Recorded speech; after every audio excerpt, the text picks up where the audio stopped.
Time to get your fix. It's the Horrible Gaming Awards.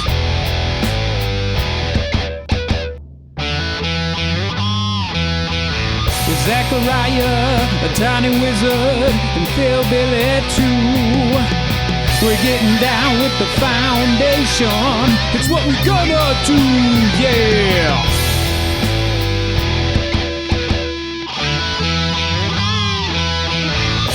Horrible Gaming Awards.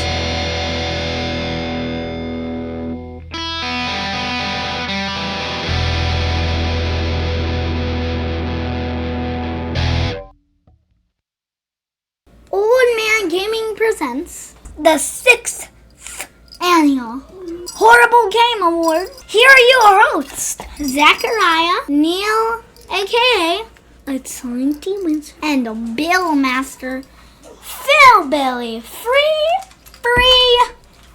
Oh!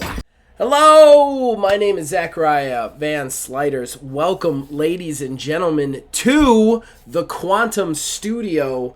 Because come hell or high water, truly hell or high water this year, we are doing the Horrible Game Awards.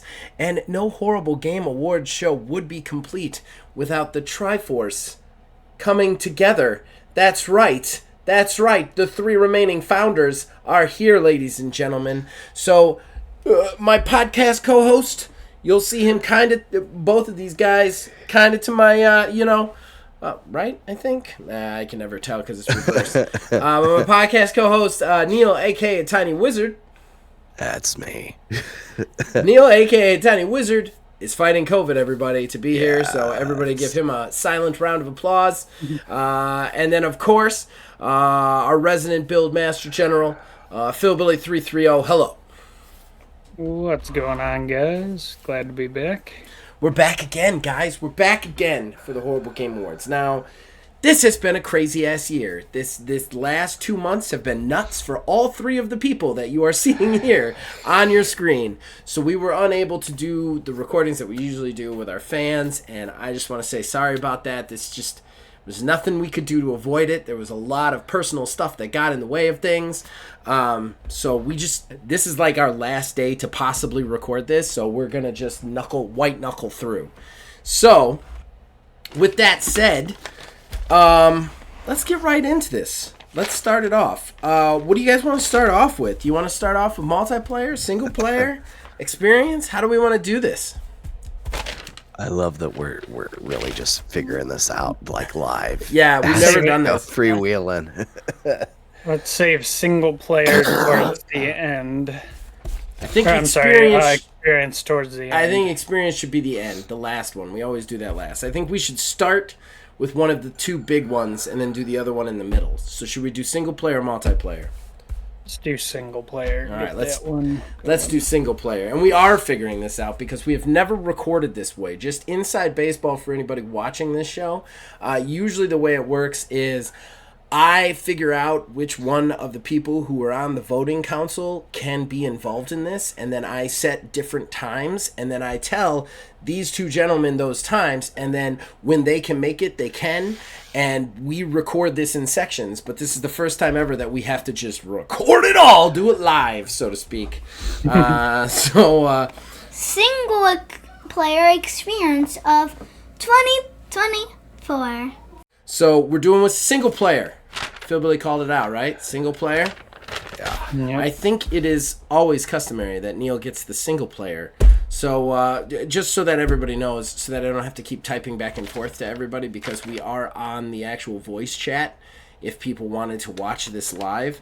I'm going to be presenting all the awards. This isn't a vanity thing. This is just literally ease of access. But Neil, would you like to present the awards, sir? The nominees. Oh, you mean the nominees? Yes. Yeah, the nominees. That's okay. Much better. That's the correct way to say it. That Those are the the right words way. that we needed to hear and use. So when we're looking at single player experience this year, we have Silent Hill 2 Remake, Teenage Mutant Ninja Turtles, Splintered Fates, Arrow GPX, and RoboCop Rogue City. Okay, So these are some interesting These are some interesting picks right now. I think, I'll be the first to say it before I go roundtable, as I usually do, about what you guys think about these games. This was a crazy year. I know that. Personally, I was excited for it because this is a grab bag. Last year we had the first time ever one game just kind of sweep everything, which we've never had that happen before when Baldur's Gate 3 did it. And this year we literally had no idea what anything was going to be anywhere. So this is kind of exciting for me. So let's start with you, Neil. Go down the list. What do you think about these games? Unlocking my phone. So, honestly, this is the one category that I feel like I have at least heard something about each of these games. I know every single year we kind of have some here and we may or may not have played or had some experience with, but that Silent Hill 2 remake, Silent Hill 2 is like widely regarded as one of like the master classes in like a horror game. And it's interesting that they decided to remake that, especially with Konami being, Konami the way that it is anymore. But the Silent Hill 2 remake is something that kind of brings that to a new generation. And then like the side-scrolling beat 'em up renaissance continues with Splintered Fates. Having played a little bit of that. We did on stream one time. That's not the same game. That was not the same one. I hate to correct you, but that is not the game not the same Splintered one? Fate is. No. It's a different one. Splintered Fate is a TMNT Hades game, basically, if you could believe it. It's Hades, but with Teenage Mutant Ninja Turtles. Never mind. I am the game then. I take back my previous statement then. That's not what I thought they that was. don't come here for quality. They come here for quantity. And not even that anymore. this time I can chalk up all my screw ups to I'm sick. That's true. You definitely have a get out of jail free card. Hallucinating. Arrow GPX is funny enough. I've been wanting something like this for a while, and I was reading an article earlier, and it was about Arrow GPX, and it was the F-Zero game that Nintendo's too scared to make, because that's exactly what it is. Somebody said, I want F-Zero again, Nintendo won't give it to us, so I'll make my own. And I've loved every second of it. And then RoboCop Rogue City is one of those games that's been on my list. Mm-hmm. Same here. Just because, first off, it's RoboCop, but I love that sort of first-person shooter sort of stuff. Mm-hmm. I have a hard time purchasing for full price a game that I know is only 6 hours long, with no extra stuff to it. But that game looks like they just made another RoboCop movie, and they got Peter Weller to do the voice acting and everything. I think it's really cool. Yeah. And I know that you're a huge F-Zero fan, so Arrow GPX has got to be on your list. But before I pontificate, Phil, Billy, what do you think of these four from what you've heard? So I had I've seen the RoboCop, some gameplay on it, and that one piques my interest as well as you guys saying it's on your list. Because I also like the first-person shooter type competition games, and I'll preface this by saying I've had a busy year and have been lacking on my gaming this year to an extreme extent. So obviously I'm familiar with Silent Hill 2. And as Neil said, it was well regarded during its time, so I anticipate that the remake for the people that are interested in that kind of games will be well received. It's interesting to hear about TMNT Splintered Fates being basically a roguelite in the Teenage Mutant Ninja Turtles universe. That actually sounds pretty cool. Again, roguelites have never really grabbed me. I know exactly how they work, but that does sound cool. and very interesting.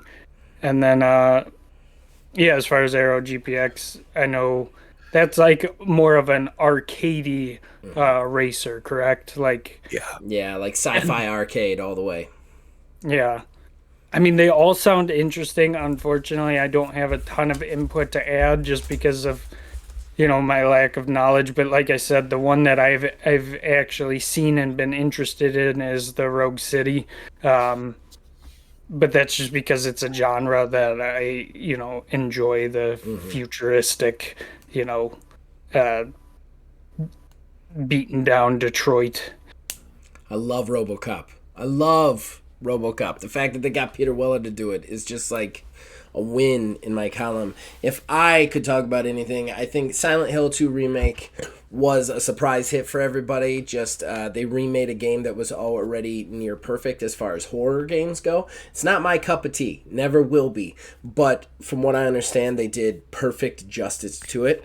TMNT Splinter Fate, I have actually played. It recently launched on PC, but before they launched on PC, they had a demo up, and I actually got to play the demo, and it is a lot of fun. It is TMNT Hades, like 100%, but like that really works for them in a lot of ways. Plus, they have some like, it's one of those that when everybody saw the trailer for it, they were like, oh, and then it came out and they were like, holy shit, this is good. They had some stellar voice acting performances. Plus, it follows along with the IDW comic book run, which I've always been obsessed with, so that kind of hit my heart a little bit. Aero GPX is one of those that I've got to root for it because I'm your friend, Neil. I know how long you've wanted an F-Zero game. I know how long Nintendo has not made an F-Zero game or given you some bullshit battle royale. 2003. Or giving you some bullshit battle royale in its place. Yeah. And what I find funny is, if I recall correctly, I found this game and showed it to you. Yes. Because I was like, this is on Kickstarter. Go look at this. And you were like, oh my God, this is amazing. And then you bought it and you love it. So like, I really like, that's one of those that I love. RoboCop. It's RoboCop. They made another RoboCop movie with Peter Weller, but you get to play it. I'm all for that. All for that. So, let's go ahead and announce the winner. Phil, I think since Neil is sick, you're going to have to be responsible for the drum roll, if you don't mind. I can do that. All right, folks, and the winner for the 2024 Old Man Gaming Single Player Experience of the Year goes to Silent Hill 2 Remake is the winner in single player. I'm just going to go ahead and say right off the bat the votes, because this is one that was insanely close, and a lot of these were insanely close. It was nice to have a year where we had so many close ones, given last year everybody voted for Baldur's Gate 3 and everything. So Silent Hill 2 Remake won with 8 votes. Right behind it was TMNT Splintered Fate with 7 votes. Then we had RoboCop Rogue City with 6 votes. And then, unfortunately, Aero GPX, I think you were the only one that gave it the votes that it got, which was 2. Fine. Still, it was nominated, and another.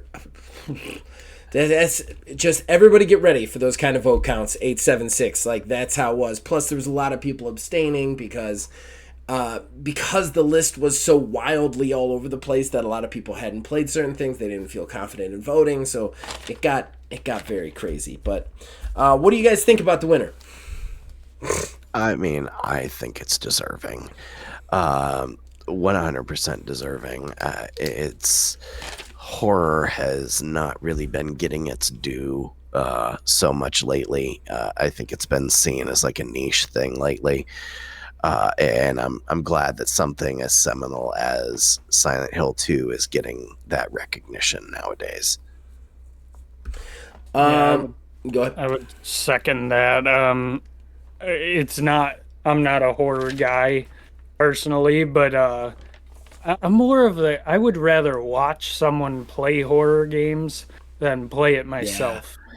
Strangely enough, like I've caught a Yeah. couple of them on like streams, and it's enjoyable to watch. I don't want to jump at my computer, so I stay away from that. But I mean, knowing what I know about, hell, I was a kid when Silent Hill 2 came out, and it was everyone talked about it that was into that. So I mean, it makes sense that it wound up the victor.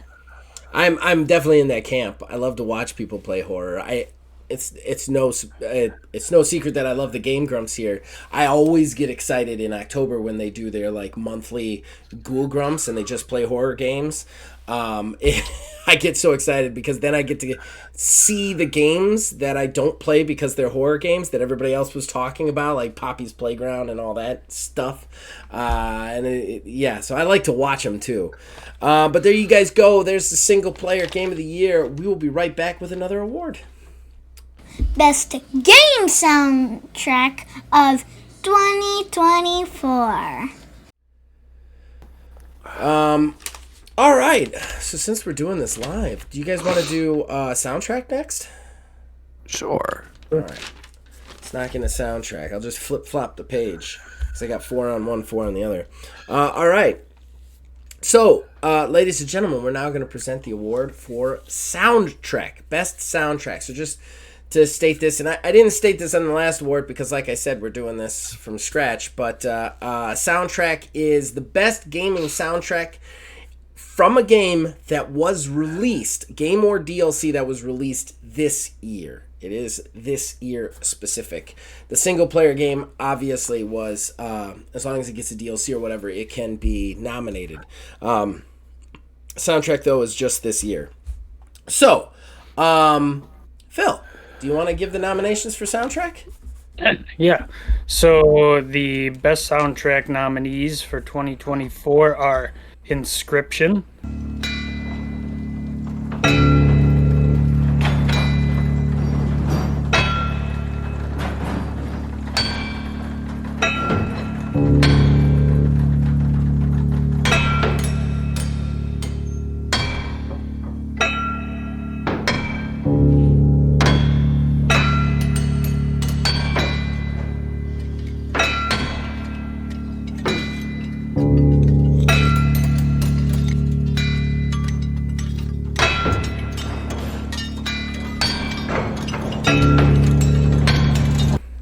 Hunt Showdown 1896,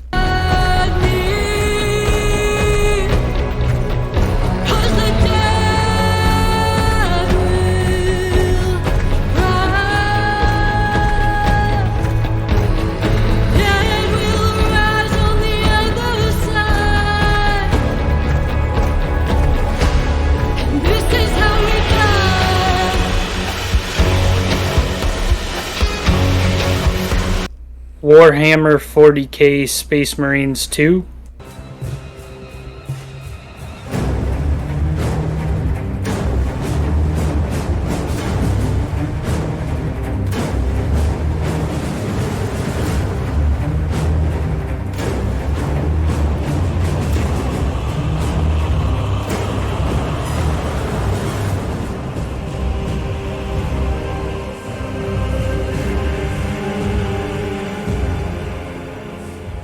and Aero GPX.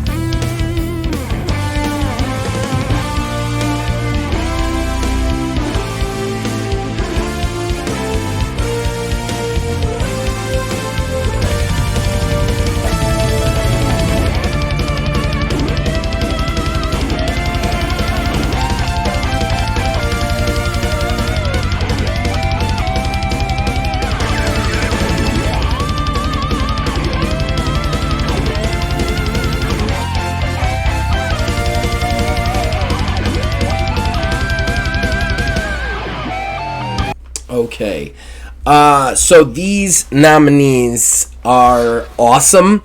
I always get the chance. I have to like listen to all these a lot. So, but I'm gonna go to Phil first. Phil, what do you think of these nominees?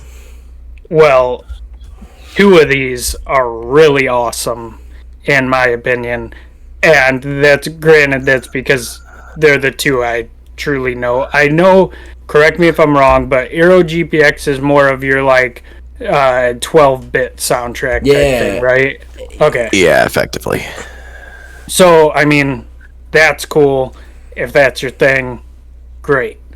But Hunt Showdown has arguably like the opening soundtrack, like the title screen song to that game is one of the sickest. I love. It's amazing. It really is. I love when games.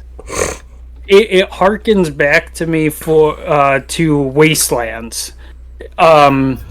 Like, I love when games have a soundtrack that, like, the one song sets the tone and overview for the world that you're about to be plunged into, if that makes sense. Yeah. And I feel like Hunt Showdown, while I haven't personally played the game, I have heard some of the in-game soundtrack, and that opening scene, like, if this award was based off of opening title soundtrack, I think Hunt Showdown wins.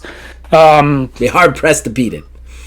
Yeah, Warhammer 40k Space Marines 2 is one of the few games that I have played this year, and its soundtrack is awesome. Like, the entire time. Unfortunately, I haven't gotten to play much multiplayer yet. I'm still actually, as sad as it sounds, still working through the very short 8 to 10 hour campaign. But its soundtrack is awesome. Like, it ramps up with it's that metal core music that, like, especially when, because it's a swarm type game, you know. So when these swarms are coming, like, the music really amps up the feeling of terror, I guess, that's coming from you in this grim dark world, and it's awesome.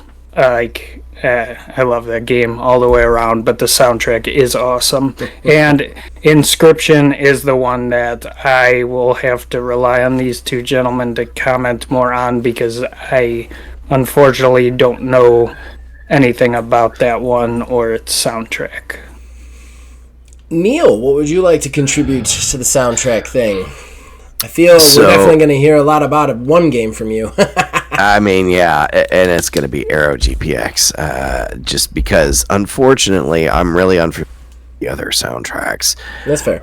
That said, you know, from what I have just heard about the Warhammer soundtrack, like, it's metal as shit. Like, that's right up my alley. But Aero GPX, it's I feel like it's going to come across as a negative thing, what I'm about to say, but it's more a positive.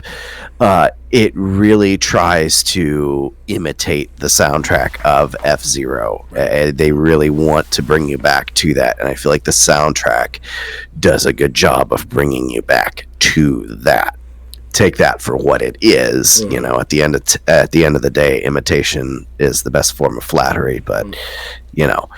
But, I mean, outside of that, yeah, I unfortunately haven't listened to any of the soundtracks from any of these other games. So, I'm going to just let you guys know my favorite part of the Game Awards. I mean, there's a lot of favorite parts, but one of my favorite parts, my absolute favorite parts about making the list and making the nominations video specifically, is I have to go out, seek out these soundtracks and listen to them for the best chunk of music to put in the nomination video, because I know that a lot of people aren't going to play all the games that are nominated by the soundtrack. So I try and put really good chunks in the nomination video so that everybody could just watch our nomination video and be like, oh, I see what they're trying to do here. It's one of my favorite things to do, and I think this year has been one of my favorite years to do it, with the exception of maybe when we nominated Doom. All four of these soundtracks are very interesting, and the other thing that's cool is they're all very unique. So Inscription is very, it's very atmospheric, but it does exactly what you need from the game. It has this really slow, creepy build, because the game is actually kind of like a horror card game, like collectible card game, if you could believe it, that you're playing against a creepy person. And like, it's just got this weird, like, very heavy metal sounds. It definitely spoke to me of, like, and I know neither one of you guys know this guy, but Tom Waits music, where it's just like, it sounds more like him just working in a workshop and then trying to sing over it. Hunt Showdown, 1896, completely with Philbilly on this. If this contest was best opening song, it'd take it hands down. They actually have a band specifically just for Hunt. If you go on to Spotify, they've got like albums that are just like Hunt songs with these people singing. They're just amazing songs. Warhammer 40k, Space Marine 2, much like Darktide, like Warhammer has found its niche on its soundtrack, which is gothic hard metal that is low and building, and it just does wonders for that game. And then, of course, Aero GPX speaks to me. I'm 43. I played a lot of games when I was a kid that were bleeps and bloops. You know, your Mega Man soundtracks, your Sonic soundtracks, even Mario. And it's just one of those things that, like, it spoke to me on a very, like, guttural, visceral level, and kind of hit my nostalgia feels, for better or for worse. So, with that being said, Neil, Phil, would you like to give us a drum roll? And just so you know, Discord is cutting out you tapping on the desk. Oh, I figured it would. I saw your hand moving, and I was like, I'm going to go ahead with the award reading, but he is definitely, nobody can hear him. Don't worry, I'll get it. All right, so your winner for Old Man Gaming's 2024 Best Soundtrack is Even Aero better. GPX. It is better. Even It is better. That's absolute perfection, and you do that every time. It's almost better than the award itself. Aero GPX. Yeah. Aero GPX is the winner. Huzzah! Yeah. Yeah. Going right into the votes, Aero GPX. This is one that actually it won by a good amount. Aero GPX had 8 votes. The runner-up was Warhammer Space Marine with 5 votes. Then Hunt Showdown and Inscription tied for 4 votes.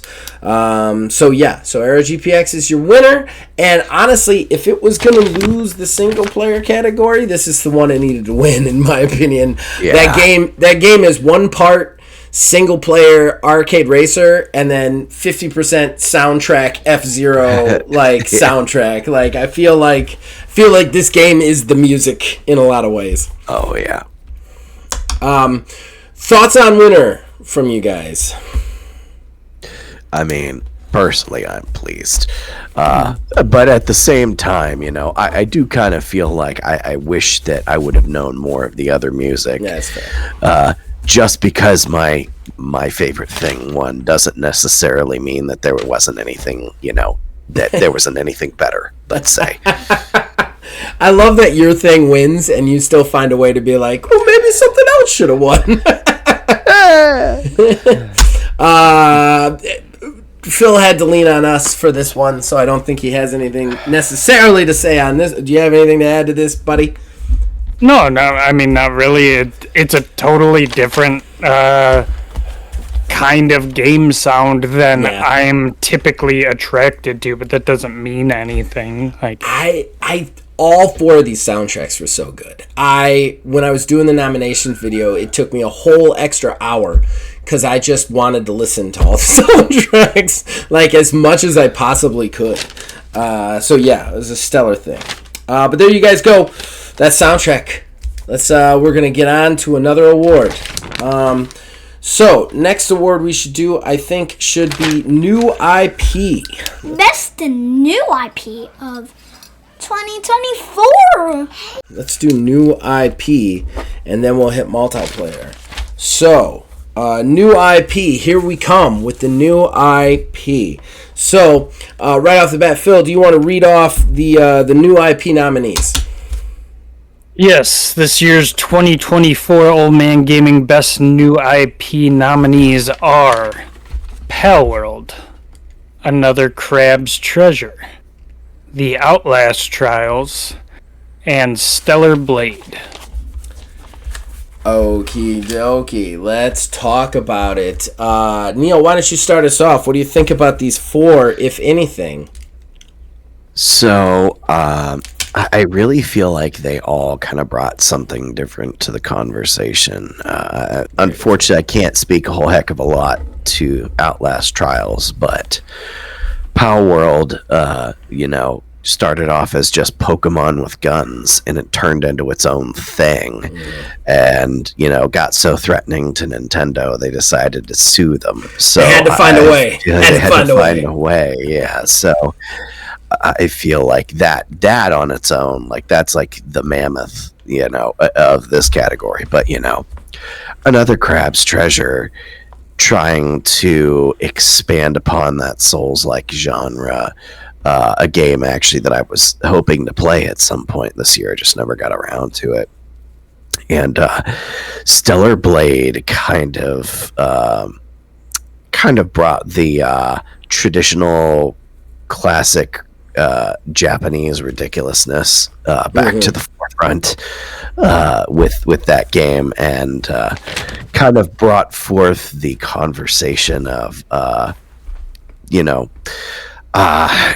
how do I phrase this? Looking at a game for being more than just a game. Yeah. Okay. Phil, what do you got to add? Well, yeah, I mean, I'm familiar with, obviously, Palworld. I've got to play a small bit of it. Neil kind of tapped on it. It started as in early access as it was thought to be Pokemon with guns, and ended up turning into much more of a survival. Like, you work with the or they're not Pokemon, I'm sorry, but you work with the monsters. They evolve, you battle with them, alongside them, you use them to complete building and gathering resources and all that kind of stuff. It's a really cool game. Stellar Blade, you got a hot chick in an action game with Can't go wrong with that. yeah, there's nothing wrong with that. And Outlast Trials, much like Neil, I'm unfamiliar with. Another Crab's Treasure, I've seen a little bit of like the ads and stuff for it. It basically, like he said, it's a new version of the Souls-like genre in a much less flashy, more 2D representation, and I mean, it looks cool. Yeah, that's all I got. I played 2 out of the 4 of these games. I played Palworld. I agree with both of you guys. I think Palworld is exactly what you said. Everybody was like, "Oh, it's Pokemon, but they also got guns." And then it came out, and it's like, no, it's a completely separate thing. It's more like grounded with Pokemon type characters, and I really enjoyed Palworld. I put quite a few hours into it. I'm planning on going back to it at some point in the future. It's definitely one that when I get bored and I know that they've updated a bunch of stuff already, I'll jump back in. Another Crab's Treasure. Look, I'll be honest, Another Crab's Treasure didn't really hit with me. I understand why people love it, but there is just this weird juxtaposition about the depressingness of Dark Souls in a mascot platformer that I just couldn't quite get behind. But I enjoyed what it was trying to do, and I love any time a game expands on a genre, that it tries to bring something new to the table. I hate to do this, guys, but Outlast Trials, I don't understand it at all. I don't know what it is. I even when I was watching the footage to capture it, I still don't quite understand what you're even trying to do in it. So that one's just hard for me. I think it's just one that, like, I am sure it is good. I am sure it deserves to be here. It's just, of everything on this list, and possibly everything on any list that we've ever had for the Horrible Game Awards, I know the least about that game. So, like, I just can't speak to it that much. And then Stellar Blade. I watched a lot of William Houin play it. It is a real competent action game in addition to all the other stuff. Just like really fun, concise, arcadey, kind of almost, I want to say Devil May Cry fighting, but I don't know that would be the best way to say it. But in that vein, anyway. From what I understand, it's a little more skill-based than Devil May Cry. Yeah. And I've heard it has a great story, too. Yes. I never got to play it, but it actually looks really interesting. It does. I heard, like, from watching William Houin stuff, it's one of those things where it's like, on the surface, it just looks like, hey, she's got boobs, she's barely dressed, and she cuts things with a sword. And then once you play it, it's like, oh, this is this really in-depth story that you just didn't see coming. It comes out of left field. So I definitely want to play it too. But let's go ahead and find out who the winner is. Why don't you give me that drum roll there, Phil?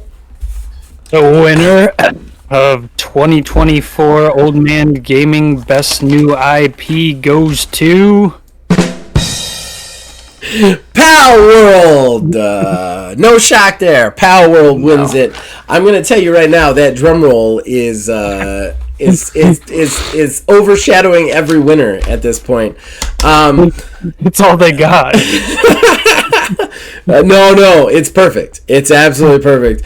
Pal World won with 10 votes. Second place was Another Crab's Treasure with 7 votes. Then we had Stellar Blade with 4 votes. And the Outlast Trials finally with 2 votes. So there you guys go. Pal World, another. I think we can all agree this is the right winner in this category, right? Oh, 100%. Oh. Yeah, I think I appreciate all of these games. I just think that like Pal World kind of set the world on fire there, and is still kind of setting the world on fire for very different reasons right now. Different reasons. All right, guys. Well, we resolved it. We are going to move on to multiplayer, our second of the big 3. We will be right back with that. Multiplayer experience of the year 2024. All right, ladies and gentlemen, our next award is our second of the big 3, the best multiplayer experience. Really excited for this. Another brawl. All of the big ones were brawls this year. Phil, why don't you read off the nominations for us?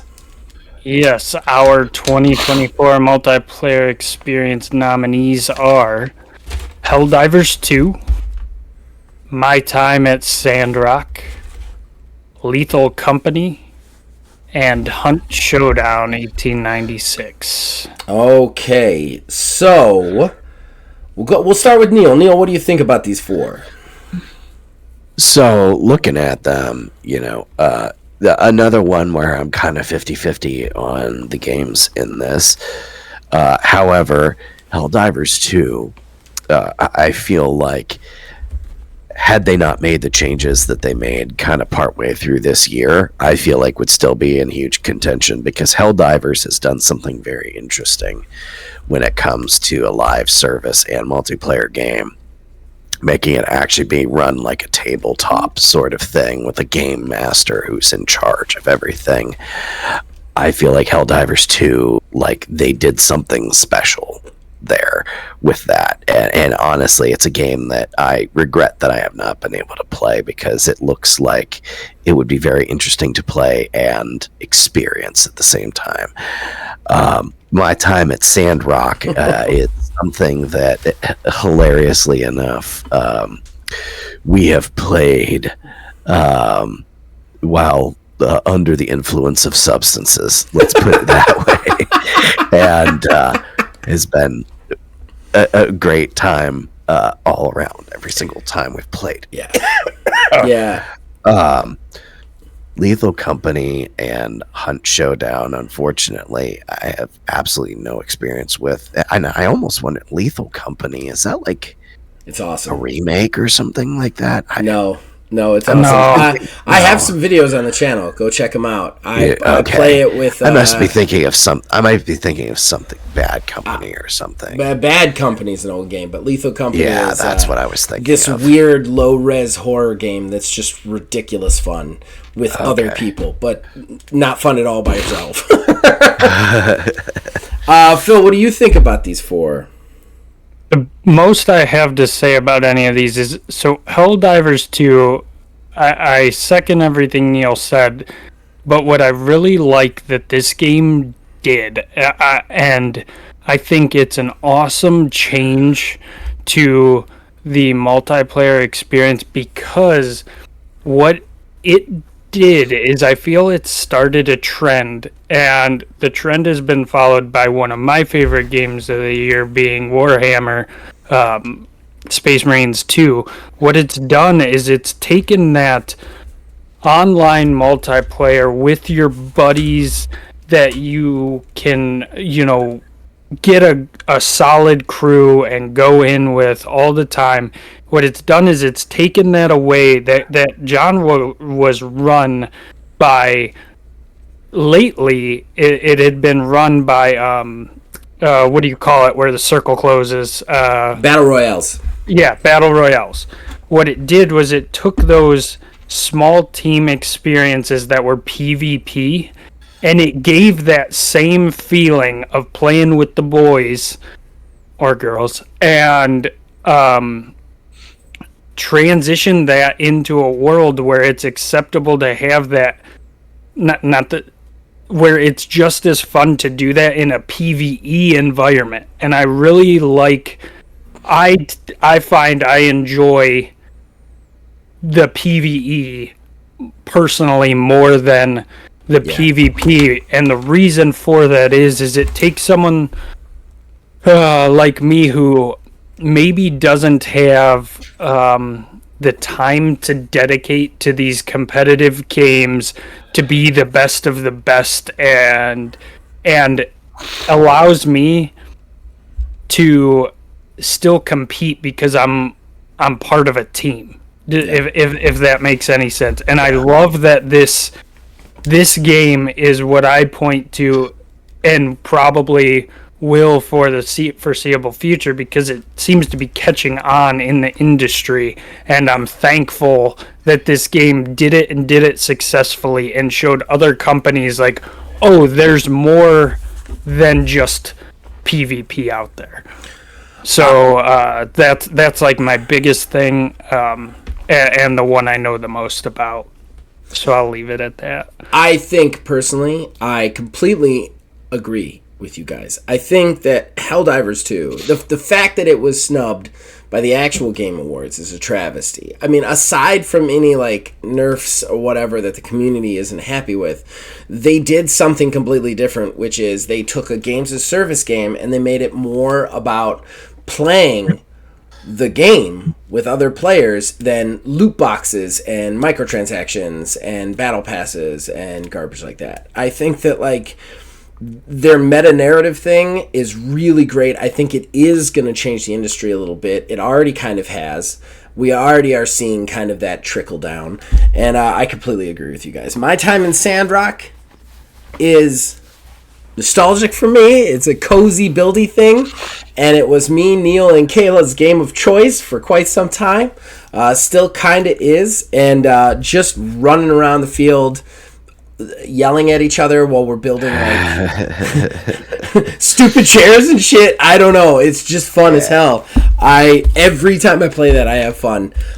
So that is a good one. And I think that they also did something that was really cool, is they made, right off the bat, you have dedicated servers in the multiplayer, to where if I start a world and I invite Neil's character to that world, if Neil gets online, he's in that world, and we don't have to worry about whether I'm online or not. And that was awesome, especially for a cozy genre building game.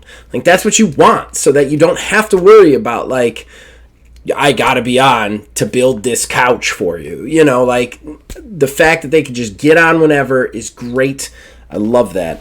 Lethal Company is another one that I had a ton of fun with this year. I only have played it. Shout out to Aether Dios. You guys have seen him on the Astral Drives.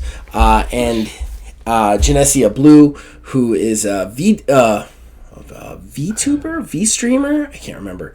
But it's like a cartoon character. But they stream on Twitch. Played with both of them.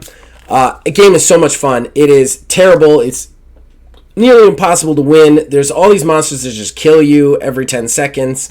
But they do something with audio to the point where the audio is perfectly done so that if you walk away, you can't hear somebody. And if you get close, you can hear them. And like that kind of thing just makes things great. Like if a monster jumps on your head, you'll be muffled when you're screaming. They just did great audio that just really sets the tone. And then finally, Hunt Showdown 1896 is a great game. It's a great game, hands down a great shooter. I never played it, unfortunately, but it is. It looks fun. It looks good. It is a little bit more competitive based, and I'm just not into the competitive thing right now. I'm kind of in the Phil camp right now, honestly. Like, if I'm going to play a game, I want to be able to play it versus enemies. So, yeah. But let's go ahead and get to the winner. So, Phil, why don't you give us that wonderful drum roll? Our winner for Old Man Gaming's 2024 Multiplayer Experience of the Year goes to Helldivers 2! Helldivers 2 takes it, as I believe it should. As good as all these games are, and as much fun as they are all on the multiplayer, I think Helldivers 2, which is kind of half-ass an indie company too, really kind of like set multiplayer gaming on fire, in my opinion. Yeah, I would agree. Like, I think what it did, that game, like I said, it could fail from here on out, and I feel like it opened doors to it just proved to the rest of the industry that there's a market for something other than PvP competition. I agree. I completely agree. Honestly, for me, like, I feel like that's one of the very few instances I can point to a live service game and say, yeah, actually that. Right? Yeah, I remember when it came out, you were like, this is the first live service game I think I want to play. And that is a testament itself. So votes, real quick, we'll go over it. Helldivers won with 8 votes. My Time at Sandrock was second place with 7 votes. Then Hunt Showdown 1896 got 5 votes. And then finally Lethal Company got 3 votes. But another real close one at the end there. So ladies and gentlemen, we will be right back with another award. Best Gaming Narrative of 2024. All right, ladies and gentlemen, just so that everybody knows, as you guys know from top of the show, Neil, aka Tiny Wizard, is dealing with COVID right now. I give him all the props in the world for just getting on, but he had to step away and take a breather. So, me and the other foundation member, PhilBilly330, we are going to wrap this up. Well, not wrap this up, but do these next awards for you guys. So, we're starting with narrative. You want to read the narratives there for me, Phil? Yes, sir. Old Man Gaming's 2024 Best Narrative nominees are MechWarrior 5 Clans, Still Wakes the Deep, Silent Hill 2 Remake, and Persona 3 Reload. Okay. So this is a tough one, ladies and gentlemen. Neither one of us have a whole ton of experience with any of these games. In fairness, I don't feel that our co-host would have either. However, I've done some research on all four of these games in preparation for this show, so that I didn't look like a complete idiot. So that at least one of us knew something. MechWarrior 5 Clans is something that I actually want to try at some point in the future. It is on my playlist. It is a continuation of the old BattleTech games from way back in the day on PC. They're heavy tank mechs, but it looks like a lot of fun. It looks like they nailed the narrative and the storyline, which is not what I was expecting. Usually the BattleTech MechWarrior games are much more open world, kind of do what you want things, and this one is definitely like a narrative straight through with characters and everything. And it looks like they got it really well. Still Wakes the Deep is... I want to play this, and I've never wanted to play a first-person horror game, but after looking this up, I want to play this. It is a game about a group of Irish oil well drillers on an oil rig, and that rig digs up some sort of monster that attacks the oil rig, and you play a character by the name of Kaz, just trying to like escape and figure stuff out. The voice work in this is absolutely phenomenal. When I was trying to find a section for Alex Newman, who does Kaz, for the nominations video, it was hard to pick one. Every NPC character in that has great voice work. It is extremely narrative driven. Just awesome game. Silent Hill 2 Remake. We've already talked about this. This game is great. It was great the first time around, and they nailed the remake this time around. And then you have Persona 3 Reload, another remake, but a good one. Yeah, so do you got anything to add to this one, man? I know that these are well outside both of our wheelhouses, but... Yeah, not too much to add. You're the one who did the research for this, thankfully, so... Well, I knew we were all going to be there. Yeah, obviously I know Silent Hill 2 just because it's an old game, and I know of Persona. But yeah, the other ones I was learning as you were talking, so... I think MechWarrior 5 would actually be a game that you'd probably have fun playing. It definitely seems like... because there's a lot of build stuff with the mecha. That being said, Still Wakes the Deep. I have never watched a horror game, and I've wanted to see what happens, but I've never watched one and been like, "Oh, I want to play that." And that game just looks like that just looks so interesting to me, that I kind of want to play that. But let's go ahead and do it. Let's find out who the winner is. So give me that sweet drum roll. Yes. So, Old Man Gaming's 2024 Best Narrative winner goes to Silent Hill 2 Remake. Our only double winner this year takes another one. I'm not gonna lie, I was low-key hoping for Still Wakes the Deep just because Silent Hill won the single player, but yeah, it deserves it. I think all four of these guys deserved it in some way, shape, or form, so it kind of makes sense to me, you know? Yeah, and evidently Old Man Gaming has got some horror fans. Yes. Either that or nostalgia fans, because, Yeah. I mean... That's true. It could definitely drag in both of those player types. I hate to say it because I think the industry relies a little bit too much on remakes nowadays, but when you do a remake good, it really it hits your heart. You know what I mean? Especially if you're somebody who played that game and now you're getting a better version of it. If you do it good, it's hard to beat that, Yeah. There's a reason it's a formula, votes, we had 8 votes for Silent Hill Remake. We had 5 votes for Still Wakes the Deep in second place. Third place was Persona 3 Reload, and then MechWarrior 5 Clans got 2 points, 2 votes to finish us off for narrative. So there you go. Ladies and gentlemen, we're going to keep this thing going. We'll go right into another award, and we'll be back in a second. Best performance of 2024. All right, so we are back. Another award coming your way. We're going to do performance. Best performance of 2024. So just for everybody to note, this is best voice actor or motion capture in this year, in a game that released this year, or DLC. I love this category too, because I always like going through the people who are nominated and trying to find the best lines to kind of sum up their roles, you know. But Phil, why don't you read off those nominations for us?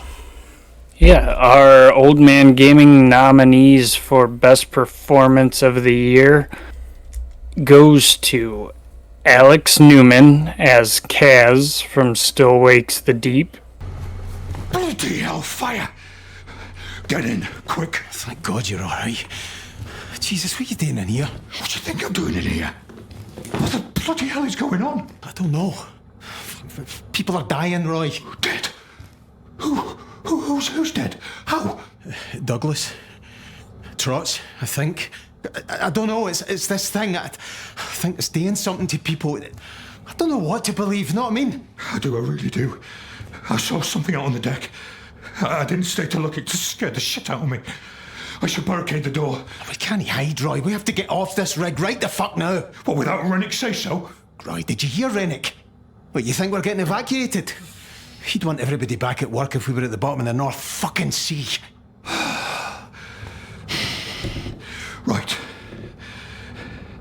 The lifeboats, then? Aye. You stay. Barricade the door. Let me clear a path, and once we're ready to go, I'll come and get you, right? I'll be here, don't worry. Getting some extra prayers in. We're gonna need them. Guys,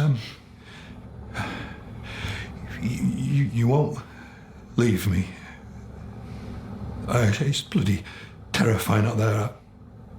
I'm not leaving you, pal. I wouldn't blame you if you did, mate. I mean, you've got all the food in here for a start.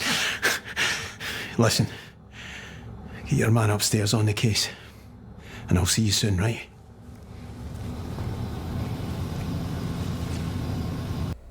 Judy Alice Lee Maloney from Hades 2. Failed you, Headmistress Hecate. In the heat of everything, I lost my way. I couldn't still my heart. I couldn't hear the voices of the dead. I made a mistake. And that was it. As expected. Oh, back already. Rough night, Dora. Fear not, you'll have the tent to yourself yet. See you. That positively didn't go as planned, Freenos. Yuri Lowenthal, Michelangelo, who played Michelangelo in TMNT Splintered Fate. Slash, buddy! You're free! How did you end up trapped down here? I came looking for you and your brothers, Leonardo. There have been bizarre happenings on the surface. Odd creatures appearing Dang! Sounds like things are getting cray-cray up there. I suspected the Foot Clan is somehow responsible, and I came to warn you. But unfortunately, I was ambushed and taken prisoner by Science, Donnie. Will you geeks shut up about all that computers and crystal balls junk for 2 freaking seconds? You're giving me a bigger headache than Mikey was with all his whining earlier. Raph's a total jerk, but he's not wrong. We need to quit all this dumb arguing and get going so we can save Father. That's the spirit, Mikey. I'm confident you'll be successful. I hope so, big guy. We've never done anything this big without our sensei. I'm getting worried we might not be able to handle it without him. And Peter Weller as RoboCop from RoboCop Rogue City. Well, I can already see some unwanted activity in your hippocampus. We'll have to keep an eye on it. Other than that, everything seems to be installed correctly. To be sure, let's make a simple test to check that all circuits are in order. What are your prime directives? Serve the public trust. Protect the innocent. Uphold the law. Okay, nothing disturbed. However, like with any new upgrade, I recommend visiting the range to check if you need calibration. Is that everything? Actually, no. Doctor? Oh, yes, sorry. My name is Dr. Olivia Blanche. I'm a police psychologist. I specialize in dealing with police officers suffering from emotional trauma. OCP wanted to see if you'd be willing to have a talk with me as part of your evaluation. So what do you say, officer? Is that possibly something that could be of interest to you? I am not sure. I do not envy you. Those were some hard names in there. Like the minute I gave them to you to read, I'm like, ooh, this is gonna be rough. We got a Lowenthal in there, and we got one with an umlaut in there, and everything. I believe it's actually pronounced Melanoe, but other than that, you nailed it. So well done, sir. Gotcha. So these are interesting, in my opinion. I think, like I said, Alex Newman playing Kaz in Still Walks the Deep, would have never heard him or seen anything if it weren't for him being nominated in this. And then I sought him out and I was like, holy crap, this guy is great. I've never heard of him before, but he absolutely nails this. Yuri Lowenthal has been a regular voicer of Michelangelo in a lot of stuff. And of course, he does a great job in Splintered Fates. Judy Ellis Lee. Go ahead. Is he the voice of Michelangelo in other TMNT property? I believe so, but I cannot tell you which one he is. He is not the voice in the newest stuff that was done by Seth Rogen, and he is not the Michelangelo voice in the one series with I can't remember. I think it's a 2009 series. But I think he has been Michelangelo in a couple other video games, and he has been Michelangelo in another show. This isn't his first time as Michelangelo. That being said, I think he does a great job as Michelangelo. I think Michelangelo is a hard voice to capture for the Turtles, in my opinion, because he's got to be the funny party dude, but he's also kind of the heart and soul of the group, the kind of conscience in a lot of ways. And I think he nails it in that. He gives a lot of weight to what otherwise would just be a roguelite brawler, you know? Yeah. Judy Ellis Lee, Melanoe. I'm going to tell you right now, Supergiant Games has a talent for finding amazing voice actors and putting them in their games. Going all the way back to, now I can't remember the name of it. Basilisk? Oh, man, I can't remember the name of it. Oh, Bastion. Going all the way back to Bastion. The entire game has one narrator, and his voice is absolutely amazing. So Supergiant just does great. I mean, you look at the Hades games; those voice actors were all killer. Judy Ellis Lee is no different. And then finally, Peter Weller. He's Peter fucking Weller. Yeah, that one's pretty obvious. He's the original fucking RoboCop. Like, Peter Weller, what I find interesting about Peter Weller is he wouldn't do RoboCop 3. There's a different guy in RoboCop 3 as RoboCop, which is why RoboCop 3 is arguably the worst RoboCop. But he came back for the game. But he came back 40 years later for the game. Guy? Oh, he's got it. I'm pretty sure he's in his 80s. Pretty sure he's in his 80s. Like, and for him to come back for a video game as an 80-year-old man, I love it. I love every second of the fact that it is actually Peter Weller. Honestly, when this got nominated, I was like, who does do RoboCop? Like, because the guy who originally nominated it was Jeremy, because he loves Rogue City, and he was like, the guy who does RoboCop. And I was like, who does RoboCop? And he's like, I'm not sure. I looked it up. I was like, it's fucking Peter Weller. Like, they got 80-year-old Peter Weller to do RoboCop. They got the RoboCop to do RoboCop. RoboCop. So, another tough one. Do you got anything to add to any of those four, sir? No, not too much. I mean, we kind of talked through that one. We did. Yeah. We did talk through that. It was a back and forth on that one. All right, well, give us the sweet drum roll, sir. Alrighty, Old Man Gaming's winner for Best Performance in Gaming in 2024 goes to Alex Newman for Kaz in Still Wakes the Deep. Well, it sounds like, from what you talked, I'll have to check it out, but it sounds like he was deserving of the win, and it's saying something to beat out the RoboCop. So, and just to point out, Kaz Newman got it with 6 votes. Runner-up was Peter Weller with 5. So it was a tighty. Yeah, we were right there for that one. That was tough. That was a tough one all the way. Then we had Yuri Lowenthal with 3, and then Judy Ellis Lee with 2. I think the other 2 suffered a little bit from nobody playing the game in a lot of ways. But yeah, I think I think it's a good choice. I think Alex Newman was a great voice actor, and I always love it when an underdog wins. I can't have a problem with that. I mean, yeah, especially like I hadn't even heard of that game, so it's cool to see that within our community.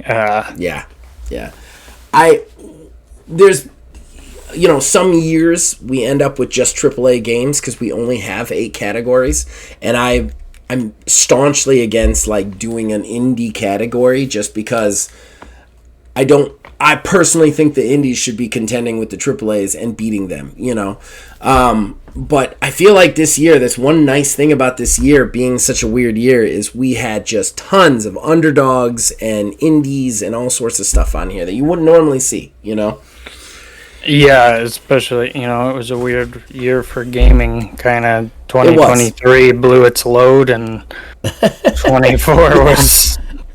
Well, it sucks because 2023 had just tons of great games, and they all just got killed by Baldur's Gate 3.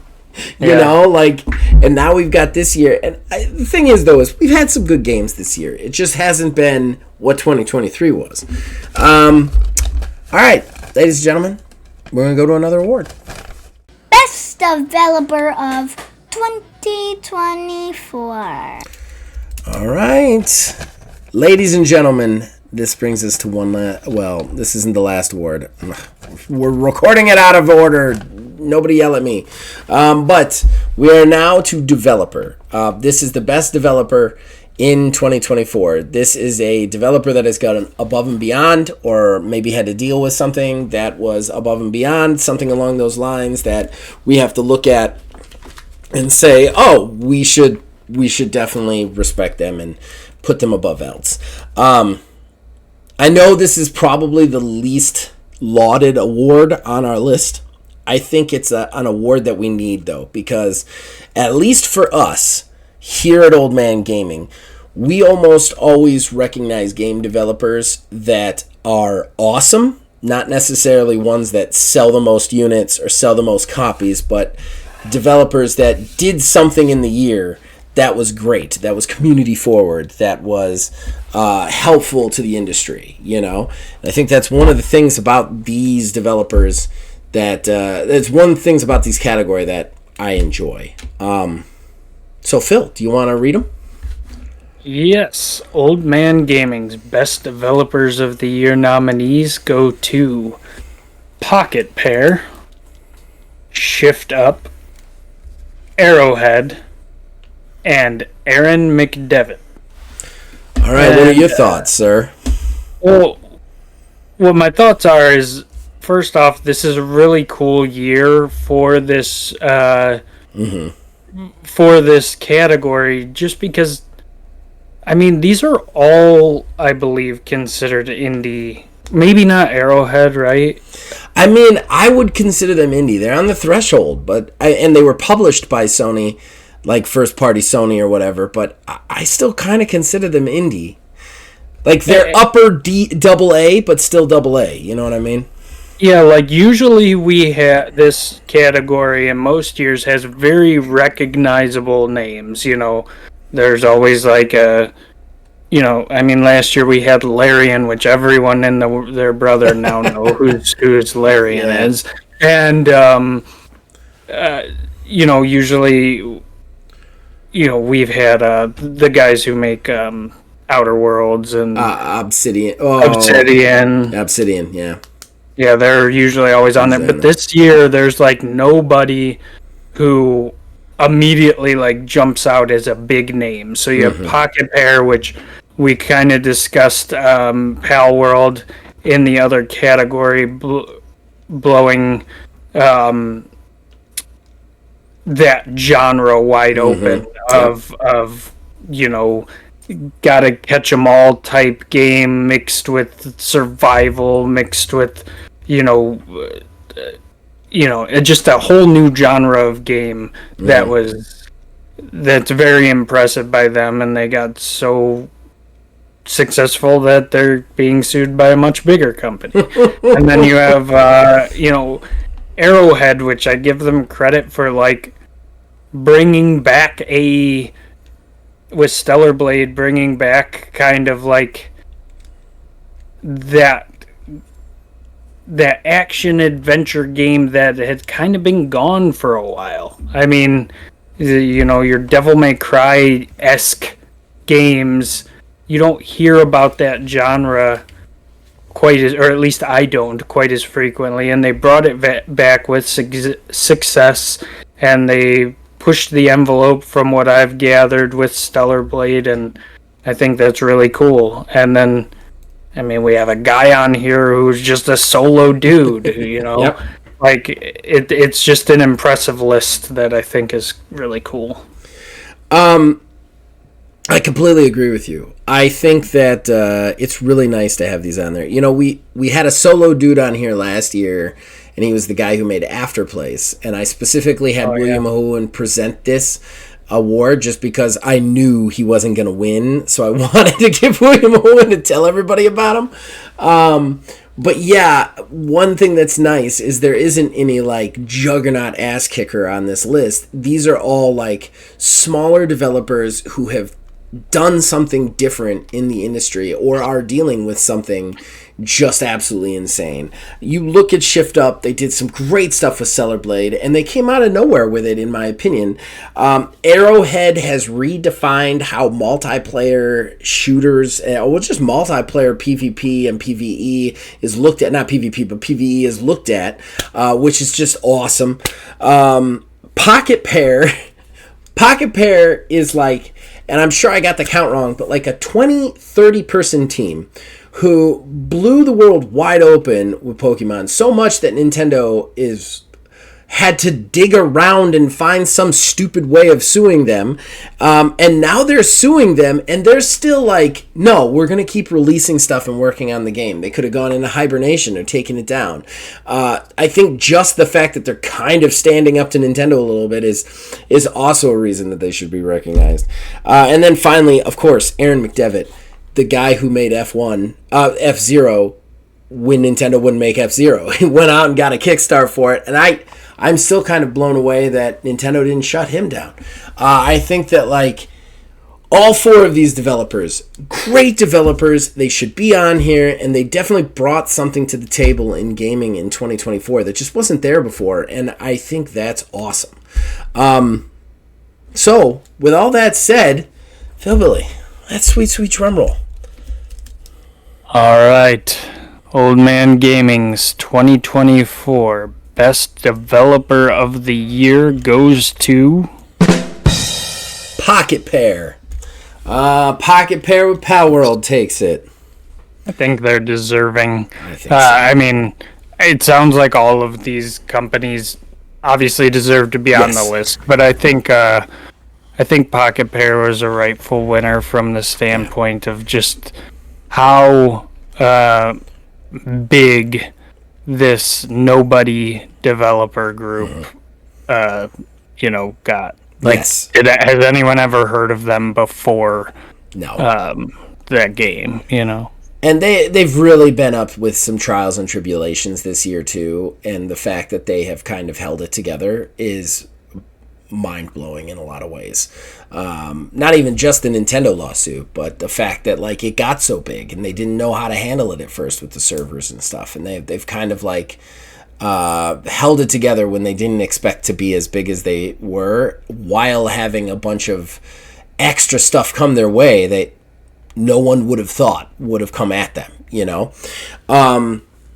I think all of these developers are deserving. I think Pocket Pair with Palworld is definitely a clear winner. But Pocket Pair took it with 7 votes.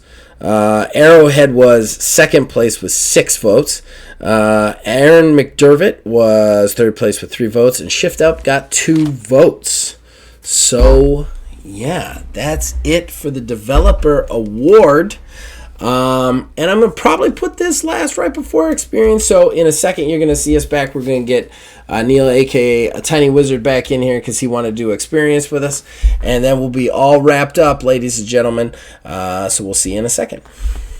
Experience of the year 2024. Ladies and gentlemen, here we go. We're doing experience of the year. This is the big one. This is the one you've all been waiting for. This is the big finale. What we all thought the big experience of the year was. And just remember, experience of the year is not year specific. As long as it received a DLC or update in the last year that was substantial, it can be considered because gaming is an ongoing thing as far as I'm concerned. So, you know what, Neil? Why don't you go ahead and read the nominees for us?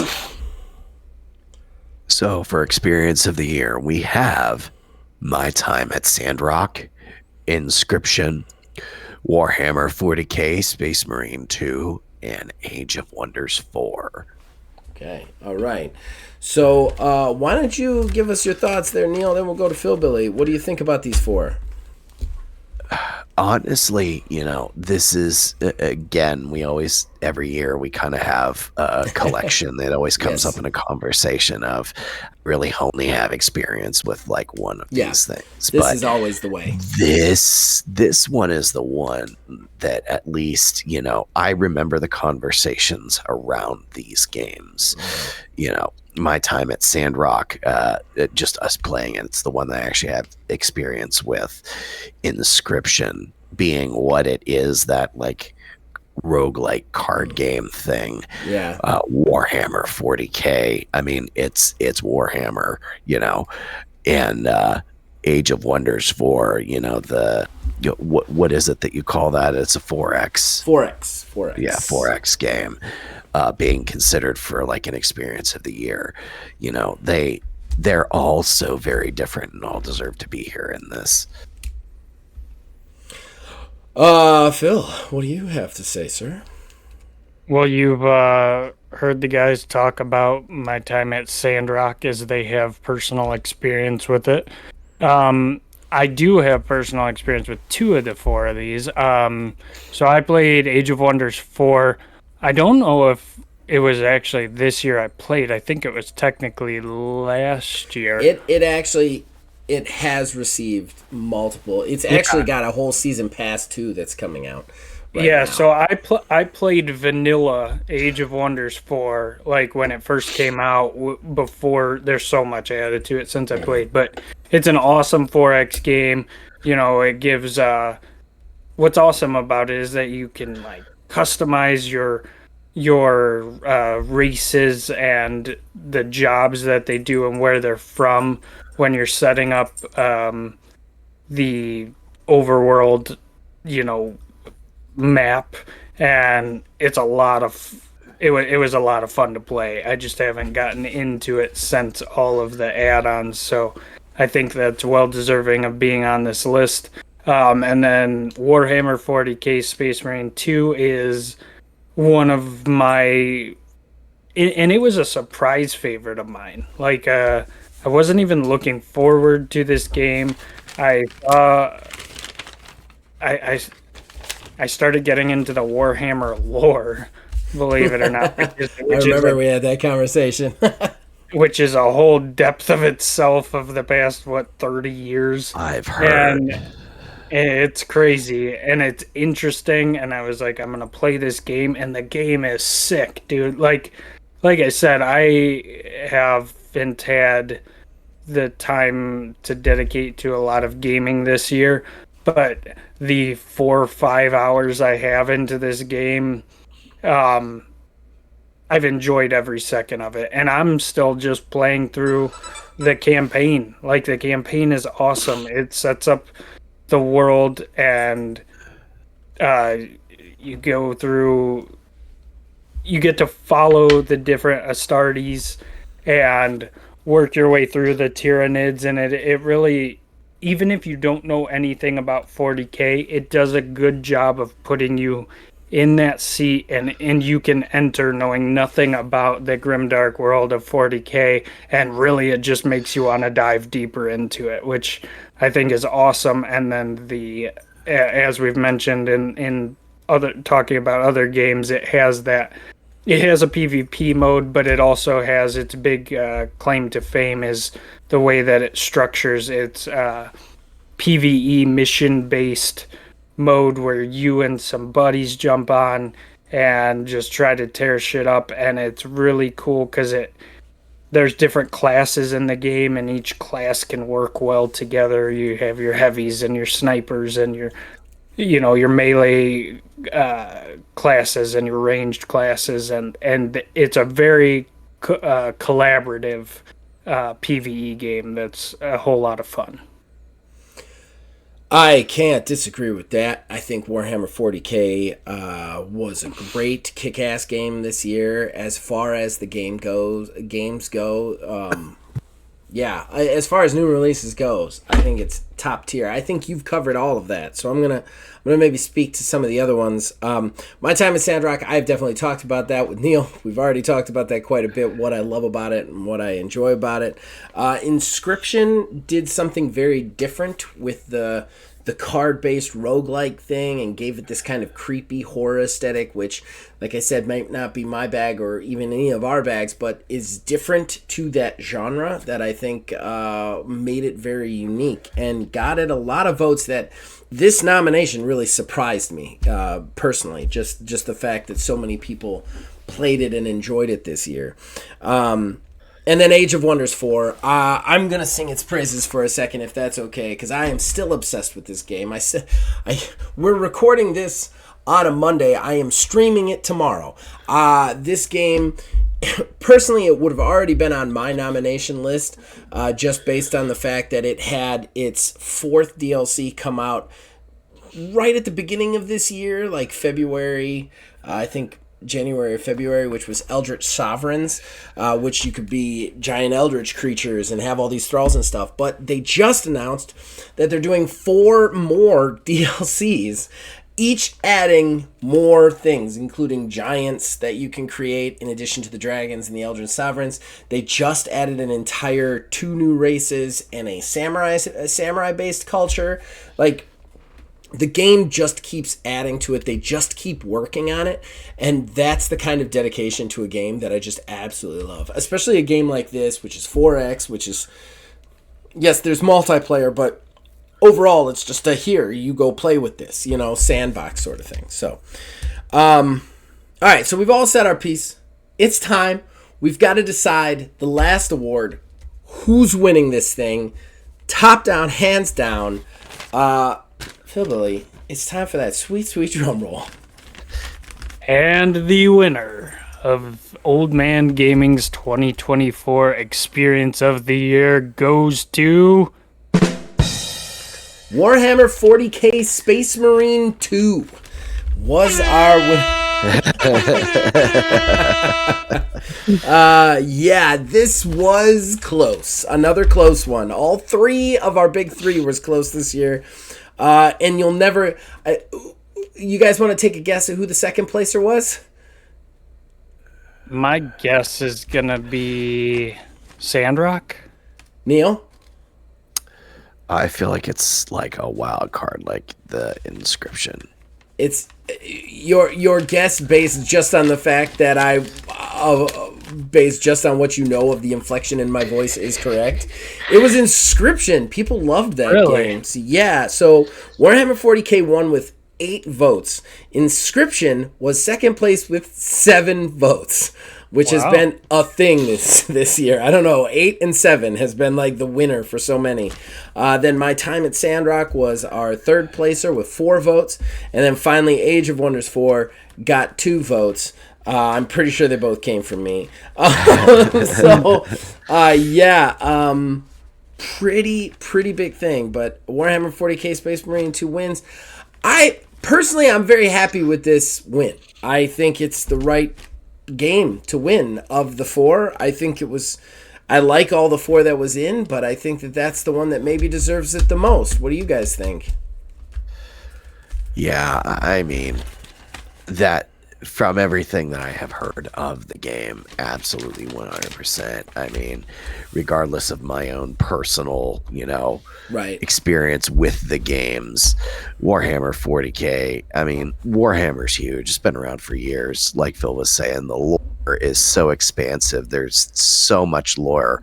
Yeah, there's a lot of folks that I know of too that have fallen down that rabbit hole of the lore itself. It's massive, absolutely massive. Yeah, obviously I'm biased, so I'm happy with this one. And I also think, like, I know Zach hasn't got to play it, but I actually think he would really enjoy this game. It's not like it's not on my list. It really is. It's just holidays, money gets tight around the holidays. Everybody knows that. And then that, I also have a playlist already, so it's like, do I want to buy a new game and add it to the playlist or just finish up some of my old games? But it's definitely on the list. I will eventually get that one. I'm pretty positive.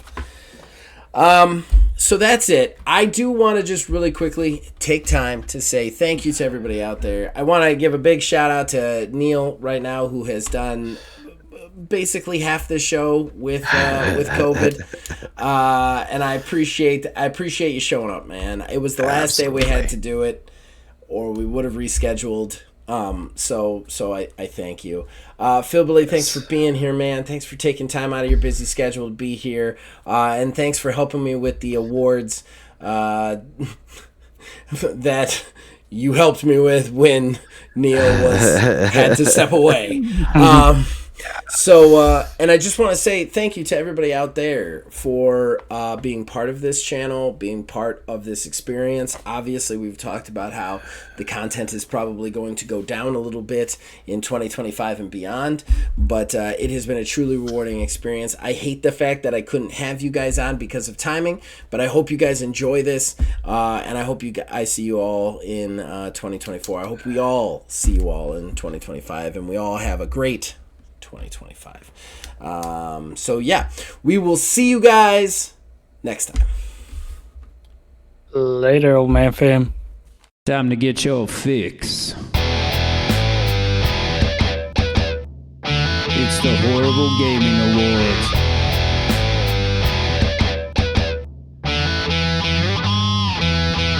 With Zachariah, a tiny wizard, and Phil Billy too. We're getting down with the foundation. It's what we're gonna do, yeah!